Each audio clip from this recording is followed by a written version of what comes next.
Bueno, buenas tardes, perdonad un poco por el retraso, pero seguimos con estas jornadas de memoria histórica Ávila 1936-1975 y como ya comentábamos esta mañana, aparte de que siempre hablamos de derecho a la verdad, a la justicia y a la reparación, una de las cosas en las que se pone mucho el acento es en garantías de no repetición.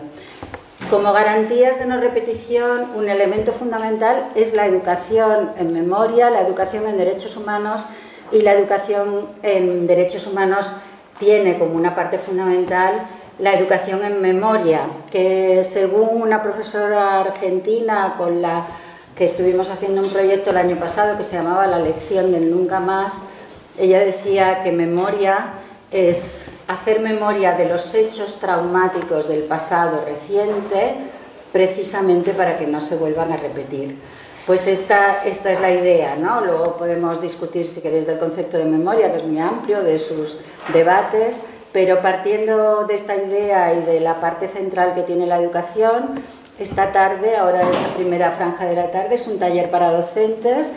Ya sabéis que en primer lugar vamos a hablar del trabajo en el aula con fuentes primarias de archivo y que coordina Enar Alonso Rodríguez del Cuerpo Facultativos de Archiveros del Estado, que ya sabéis que ha sido una de las coorganizadoras de este movidón. Y en segundo lugar nos va a hablar del proyecto Stolpersteine en Barcelona, en la ciudad de Barcelona, y lo va a coordinar este taller Àlex Rigol, que ha sido profesor de instituto hasta que ha tenido la suerte o la desgracia de jubilarse recientemente y que coordinó todo el proyecto del Ayuntamiento de Barcelona para implicar a los centros educativos en la colocación de estos adoquines de la memoria, o sea, que no fuera solo una cosa de adultos y tal, sino la implicación de los centros, que nos va a explicar y que seguramente ambas cosas os darán muchísimas ideas para trabajar en el aula con vuestro alumnado estos temas de memoria, además, digamos, novedosamente en términos de didáctica, llevar al alumnado al archivo, hacer allí unas prácticas con el archivo, colocar estos adoquines de la memoria a partir de un trabajo en el centro. Bueno, luego ya veréis qué ideas se os ocurren, pero aquí os van a soltar una serie de informaciones para poner en marcha este tema. Así que os dejo con Enar y con Àlex y bueno, esperemos que os resulte interesante, seguro que sí, y que de aquí salgan, ya os digo, se movilicen las cabezas como pasa cuando hacemos cursos de formación de profesorado, y dices, ay, podría hacer esto, podría hacer lo otro. Pues esta es la idea, está rodeada de profesorados. Sí. Venga, pues luego seguimos, ¿vale? Yo soy la de la excursión, entre otras cosas. Si alguien se quiere apuntar a la excursión, todavía tenemos alguna plaza. Vale, vamos a empezar con el curso de Archivos y Derechos Humanos, que es el trabajo de archivos en el aula, pero bueno, esto viene en origen viene de un taller que hicimos en un congreso el año pasado en Navarra, que se llamaba el Taller de Archivos y Derechos Humanos aplicados al aula. Está pensado el taller para docentes, pero yo entre la audiencia veo gente que es docente, gente que no es docente, gente que puede ser discente y gente que sabe de archivos. Entonces, vamos a poner una presentación. Como es un congreso que no es ni científico ni técnico, sino que es abierto a todo el público, pues no vamos a escribir a nadie. Sí que vamos a hacer un trabajo en parte en común, que es el que voy a exponer yo, y luego haremos 3 grupos. Entonces yo lo que les invito a ustedes es que en un momento dado, cuando terminemos esta presentación, se dividan ustedes en 3 grupos, que haya algún docente en todos los grupos y luego el resto de la gente que se quiera apuntar, estupendo. Es un taller dirigido a docentes, pero no exclusivamente a docentes, porque este taller, entre otras cosas, también lo hemos hecho con alumnos. Vamos a hacer una primera parte que es una exposición y luego hacemos grupos y trabajamos cada uno con un archivero. Carmen, que es la que se está peleando con el micrófono, es la archivera de aquí del Archivo Histórico Provincial. Aquí tenemos delante a Manuel Melgar, que es archivero en el Centro Documental de la Memoria Histórica, y servidora, que es una de las archiveras del Archivo General Militar de Ávila. Cuando hablamos de archivos y derechos humanos, vamos a enseñaros cómo trabajamos en los archivos para defender los derechos humanos, ¿de acuerdo? En primer lugar hay que tener en cuenta una serie de cosas. ¿Qué es un archivo? ¿Qué es? ¿Un edificio, un conjunto a un mail, un conjunto de papeles viejos o una institución cultural? La definición que siempre damos a los archivos que es una institución o servicio, ¿eso lo vais a leer? Si lo podéis leer, yo creo que sí, donde se reúnen, conservan, organizan y difundan fondos documentales para la gestión administrativa, la información, la investigación y la cultura. Son un servicio público y el acceso a los documentos es un derecho fundamental. Esto nos tiene que quedar claro. Un archivo no es un almacén de papeles, porque un archivo sin archivero es un almacén de papeles. Un archivo se convierte en archivo cuando realmente tiene un archivero. Pues si no, todos conocemos almacenes de papeles. Dentro de los archivos, ¿qué es lo que hay? Fondos documentales. ¿Y a qué llamamos nosotros fondo documental? Pues al conjunto de documentos producidos y recibidos por una institución o persona necesarios para el desempeño de su actividad. Es decir, en los archivos se guardan los papeles, como decía Viñas esta mañana, pero no se guardan porque sí, se guardan porque los genera una institución o una persona en ejercicio de sus funciones. Y eso es testimonio de las funciones, por ejemplo, de la administración. ¿Y qué es un documento de archivo? Pues es el testimonio material, lo que estábamos diciendo, del hecho o acto creado por los individuos o organizaciones en desarrollo de sus actividades, en lenguaje natural o convencional, o cualquier expresión gráfica o sonora recogidos en cualquier soporte material. Es decir, nos da igual un pergamino, nos da igual un papel, nos da igual una base de datos o un metadato. Los archiveros gestionamos todo tipo de información en todo tipo de soportes. Información que entendemos que está en documentos de archivo que tienen estas características. ¿Qué son los documentos de archivo además? Pruebas y evidencias fidedignas de hechos. ¿Y cuáles son las condiciones que tiene que tener un documento de archivo para que tengan valor para la sociedad y constituirse en una fuente de información fiable? Pues unas características muy claras. Un documento de archivo es auténtico. ¿Por qué? Porque afirma lo que es, se puede comprobar que ha sido creado por la persona o institución que lo ha hecho y en el tiempo que fue creado. Y eso lo vemos al leer el archivo. Aquí hay usuarios del archivo, de archivos habituales que lo pueden confirmar.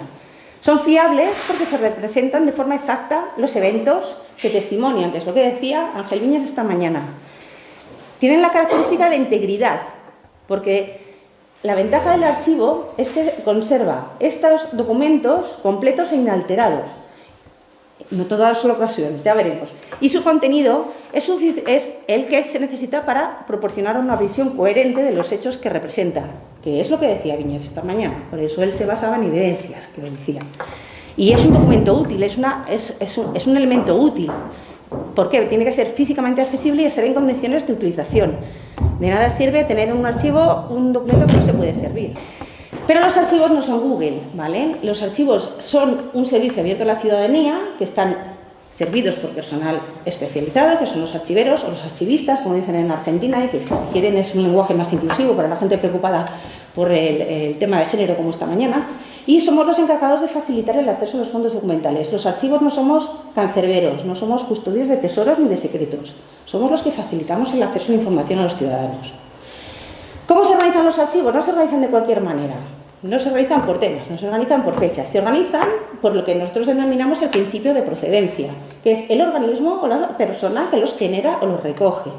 Es el fondo documental del Instituto Santayana. O es la colección, el archivo familiar de Manuel Melgar, por ejemplo. A eso debemos el principio de procedencia. Después, los archiveros, nosotros mantenemos el orden original de cómo vienen, tal y como viene de la institución, o eso es lo ideal, porque no siempre pasa, pero lo ideal es que los archiveros mantengamos el orden original de los fondos documentales tal como se generan. Hablando de educación, por ejemplo, pues tenemos el fondo documental del archivo X, del Instituto X, y tiene una sección de personal con una serie de nóminas. Bueno, nosotros lo mantenemos tal cual viene. No cogemos las nóminas y las organizamos fuera de la sección de nóminas. Otra cosa es que las organicemos luego por orden alfabético, ¿vale? Una vez que mantenemos ese orden original de la información, lo que podemos hacer los archiveros para que la gente pueda recuperar la información es generar puntos de acceso, lo que antiguamente se llamaba descriptores. Es decir, de qué manera podemos acceder a buscar esa información. Si la vamos a buscar por nombres y apellidos, si la vamos a buscar por fechas, o si la vamos a buscar por localidades, o la vamos a buscar por materias. Pero el orden original se mantiene y el principio de procedencia se mantiene. Eso es lo fundamental que hay que saber de los archivos. Y que los archivos, lógicamente, están organizados de forma jerárquica, de arriba hacia abajo. No tiene ningún sentido tener un documento que no sabemos a qué expediente pertenece, ni a qué serie pertenece, ni a qué fondo documental pertenece. Es decir, nosotros ahora cogemos un papel y vemos que son las notas de un alumno, y esas notas de un alumno no se pueden describir. Se tiene que escribir, volvemos a coger el mismo ejemplo, el fondo del Instituto Vasco de la Zarza, de la sección expedientes de alumnos, de la sección alumnos, pues por ejemplo, yo qué sé, una fracción de alumnos de un curso determinado. Y entonces es ahí donde tenemos la ficha. Esa descripción jerárquica va desde el fondo documental, que es el instituto, a la sede documental, expedientes de alumnos, a los expedientes de alumnos de cuarto de la ESO, y unidades documentales simples, expediente del alumno no sé qué. Esa estructura jerárquica es la que rige los archivos, ¿de acuerdo? Por lo tanto, principio de procedencia, orden original y jerarquía. Esto es importante que lo entendamos porque así, a la hora de acudir a un archivo o de buscar información, sabemos qué vamos a encontrar y cómo lo vamos a encontrar.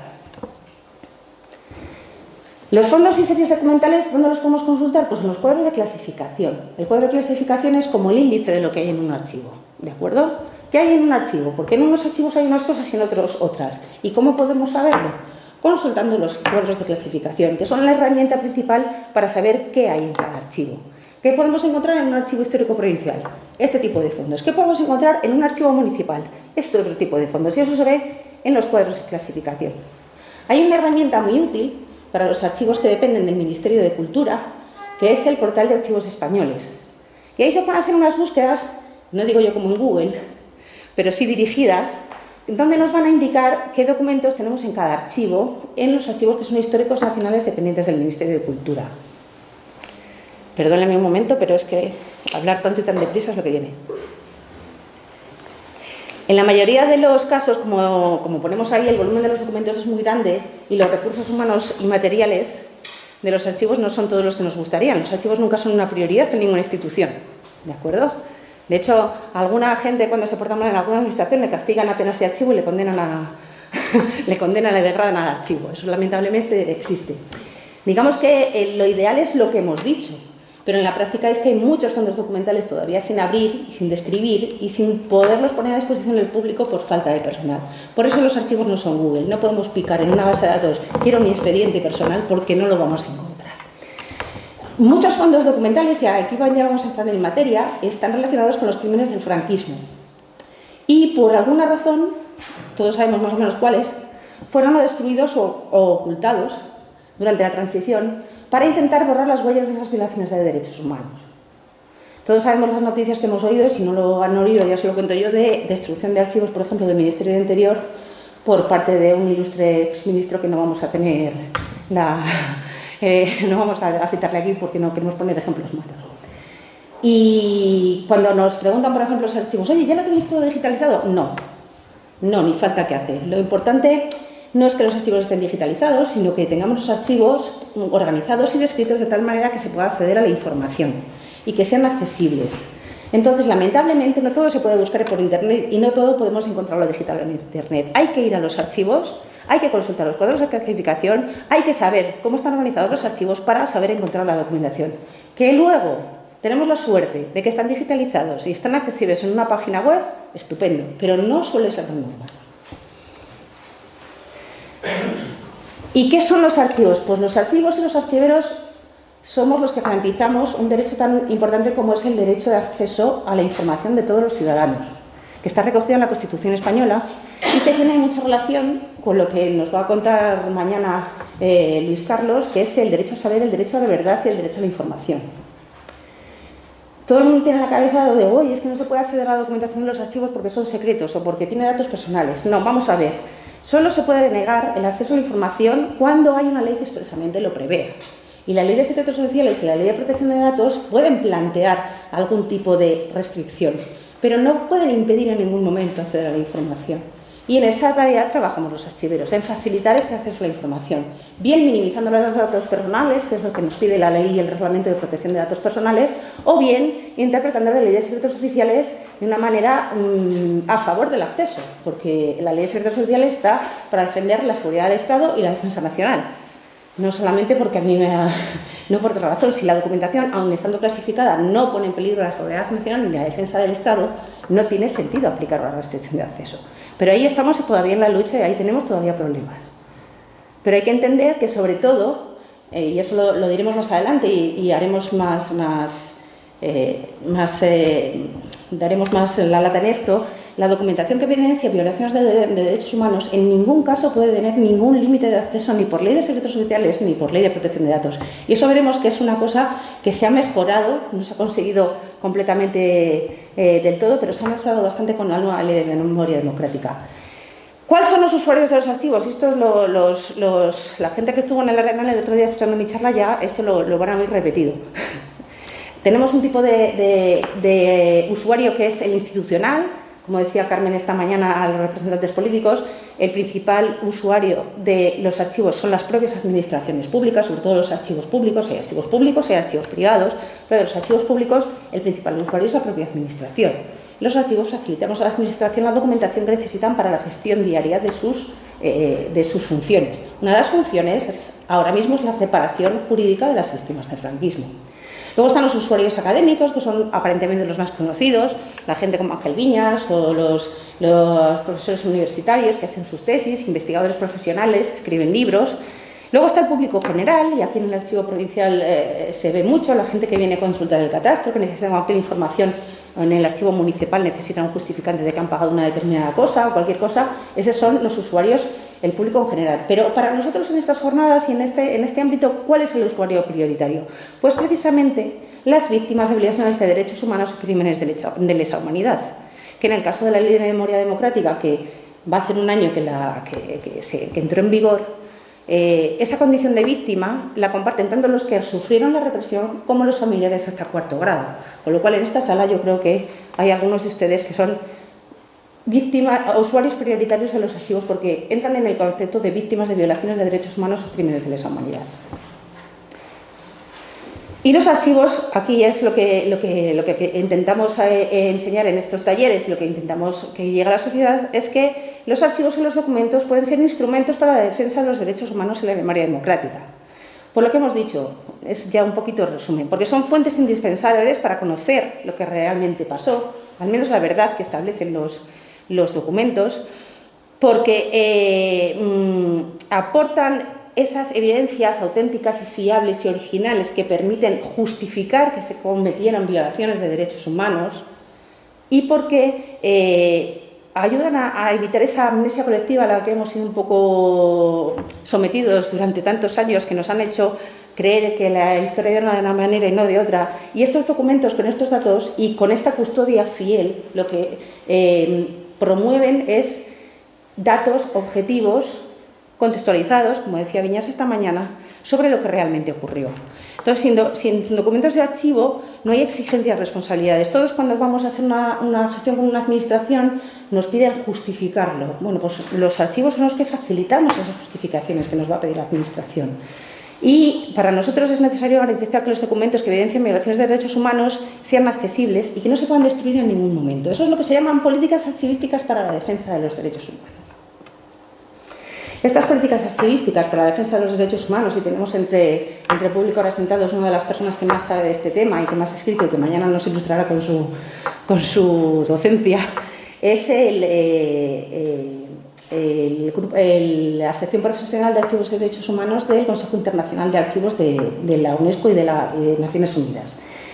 Emite una serie de informes y tiene una serie de dictámenes, pero bueno, son muy largos, son documentos que ahí vamos a poder acceder cuando utilicéis esta documentación, cuando os la dejemos, pero sí que me interesa que tengamos claros esos dos párrafos importantes, que el derecho a saber implica la necesidad de preservar los archivos y que los documentos de archivos tienen que ser una función central en la promoción y la realización del derecho a la verdad. Esto lo dice Pablo de Grave, que como saben es el relator de Naciones Unidas contra la impunidad y hizo un informe en España que nos daba instrumentos para trabajar en los archivos, y esos informes son también sobre el uso de los archivos y el poder del papel en las violaciones de derechos humanos.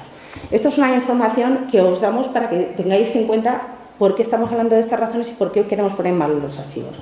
Y los entendemos como instituciones reparadoras porque los archivos pueden servir precisamente para justificar esa modalidad de reparación que la Ley de Memoria Democrática entiende como reconocimiento de víctima, que aunque no apareja ningún derecho económico, que eso ya es otra historia y que no nos podemos meter aquí, pero sí al menos lo que pretende es reconocer legalmente una dignidad que nunca perdieron las víctimas, pero que parece que hasta este momento no se les había reconocido. Pues los archivos y los documentos de archivos funcionan como instituciones reparadoras porque proporcionan esos datos fiables, esa documentación fiable que garantiza que esa persona ha sido una víctima de violaciones de derechos humanos o una víctima de franquismo en este caso. Y lo que nosotros tratamos en nuestro trabajo es establecer unas estrategias de archivo que conviertan la consulta de esos documentos en un ejercicio de reparación. Y eso es lo que vamos a ver en esta práctica. Lo que vamos a ver en esta práctica, no me quiero enrollar mucho, ahí tenemos algunos principios que hay un documento que salió del Consejo Internacional de Archivos y que es bastante conocido y que pueden consultar cuando quieran, que se llama Principios Básicos sobre el papel de archiveros y gestores de documentos en la defensa de los derechos humanos, que dicen cuáles son las obligaciones que tenemos los archiveros para garantizar esa defensa de los derechos humanos, que es incluir en las descripciones de nuestros fondos documentales los datos que permitan identificarlos como fondos documentales que incluyen violaciones de derechos humanos. Yo puedo tener una lista de fusilados en el día de hoy, como la tengo en el Archivo General Militar de Ávila, pero yo tengo que entender que eso es un documento que evidencia una violación de derechos humanos. Entonces no lo puedo describir de cualquier manera. Y tengo que tenerlo contextualizado y a disposición del público para que sepan que esas son víctimas. De hecho, que se llame lista de fusilados en el día de hoy es bastante relevante. Y tenemos que dar se supone que nosotros tenemos que priorizar la organización y descripción de esos fondos que evidencian violaciones de derechos humanos. Tenemos el deber de sustentar el derecho de acceso a los documentos en los organismos públicos, es nuestra función. Insisto en repetir que no somos cancerberos, que no custodiamos tesoros, que no guardamos, que no son nuestro tesoro y no estamos ahí para impedir el acceso, sino para facilitarlo, y sobre todo que estamos garantizando ese derecho de que todas las personas puedan acceder a la información. Y por tanto, uno de los derechos que derivan de ese es que todos los usuarios de los archivos tienen derecho a que le atienda un archivero, que le atienda un profesional de los archivos. Porque la diferencia entre que le atienda un profesional de los archivos o le atienda una persona que no tiene formación y no tiene conocimientos es que no dé el contexto necesario ni conozca todos estos principios y cómo tratar estos documentos. Aquí lo que vamos a enseñar, lo que vamos a hacer ahora es enseñaros de una manera cómo lo hacemos en los archivos y de qué manera podemos utilizar esto en el aula. Este taller se ha hecho también con alumnos de secundaria y con alumnos de bachillerato. Se les ha hecho esta misma introducción con estos datos, también se les ha proporcionado. Yo he ido muy rápido, sé que hablo muy rápido, pero es que tenemos un tiempo limitado y esta documentación la van a tener a su disposición en el momento que nos la pidan. Lo que vamos a hacer es dividirnos en grupos, como hemos dicho, y vamos a trabajar con unas fotocopias. No hemos hecho muchas, vamos a tener que compartirlas, pero son copias de documentos originales de archivos. Y son copias de documentos originales de archivos que tienen una particularidad, y eso ya lo hablaremos cada grupo que tengamos con nuestro archivero que nos toque, ¿de acuerdo? Y es que son documentos generados por instituciones que ejercían lo que algunos denominan función represora del Estado, y ahora mismo se está constituyendo ya una especie de categoría especial de derecho represivo del Estado. Yo me niego a reconocerlo como derecho, pero bueno, hay una parte de la doctrina que dice de derecho represivo. Yo es que derecho y represivo no me sale, pero función represiva del Estado son instituciones que ejercían una función represiva del Estado, si es que admitimos que un Estado debe de tener una función represiva, que eso también sería discutible. Esos documentos ahora mismo con la Ley de Memoria Democrática, esas jurisdicciones especiales represivas han sido anuladas.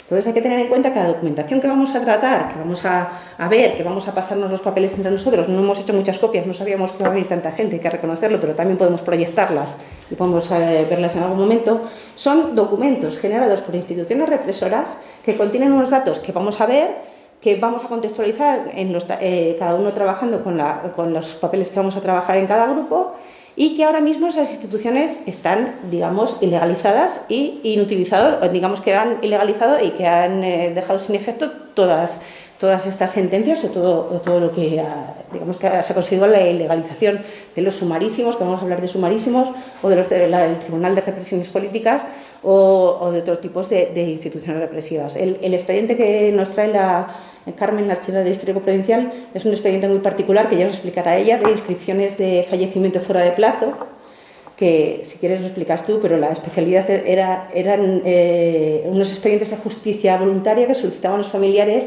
cuando todos aquellos muertos por el glorioso alzamiento nacional o muertos por herida de arma de fuego la gente desaparecía, la gente la fusilaban y no registraban no aparecían en el registro civil y luego tenían que instar a la jurisdicción voluntaria para que se inscribieran. Esos documentos de inscripción fuera de plazo son también unos documentos muy interesantes para contextualizar esas violaciones de derechos humanos y para convertir esos documentos de archivo en elementos de reparación. Entonces este es el momento en que nos ponemos en grupos, nos dividimos un poquito, tenemos pocos ejemplares de los documentos, pero los vamos a poder ir viendo y trabajamos un poquito separados en grupos y luego hacemos una puesta en común y hacemos unas preguntas, ¿vale?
En el kit este que hemos llamado kit del profesorado, que en el momento que nos pidáis os vamos a facilitar por correo electrónico y si alguien lo necesita en papel, pues en papel, vais a encontrar una encuesta que se hace posteriormente a un trabajo en el aula que hayáis elegido vosotros en función de lo que hayáis pedido a vuestros archivos o sacado.